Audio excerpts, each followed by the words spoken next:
Isang mahalagang panukalang batas ang naipasa sa Senado na makatutulong para mas maprotektahan ang ating teritoryo at ang likas na yaman nito. At sa harap niyan, iniulat din ng BIFAR na mas maraming Pilipinong mangingisda na ang pumapalaot sa Baho de Masinloc, kasunod na rin ng proteksyon na ibinibigay ng pamahalaan. Si Daniel Manalastas sa sentro ng balita. Kung tatanungin ng Bureau of Fisheries and Aquatic Resources, mas dumami na ang mga Pilipinong nangingisda ngayon sa Baho de Masinloc matapos ang mga humanitarian and support mission ng BIFAR at Philippine Coast Guard. Nadagdagan ang bilang ng ating mga Filipino fishers na nandoon ngayon sa Scarborough Shoal.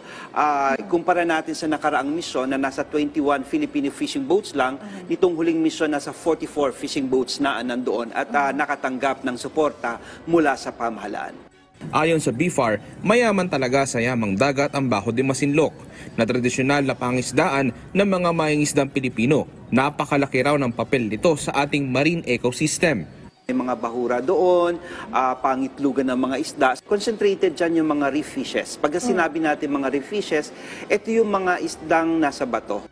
Ang Baho de Masinloc ang isa lang sa mga teritoryo ng Pilipinas na layuning mas maprotektahan sa panukalang Maritime Zones Act. Kahapon lumusot na sa Senado ang panukalang batas na layong mas protektahan ang mga mangingisda, kasunod ng pangigipit umano ng mga barko ng China.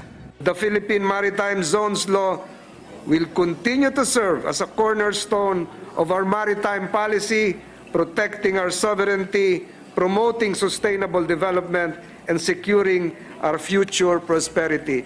Nilalayon din ang panukalang batas na mas mapalakas ang posisyon ng Pilipinas sa West Philippine Sea at iba pang isla na pasok sa itinakda ng saligang batas, pati na ang itinakda ng United Nations Convention on the Law of the Sea o UNCLOS. Inaasahan din magbibigay mensahe sa karatig bansa ng Pilipinas na seryoso tayo sa pag-iit ng ating karapatan sa ating mga teritoryo. Pero kung tatanungin si Senator Robin Hood Padilla, pati claims ng Pilipinas sa Sabah, Malaysia, nais niyang buhayin din. Daniel Manalastas para sa Pambansang TV sa Bagong Pilipinas.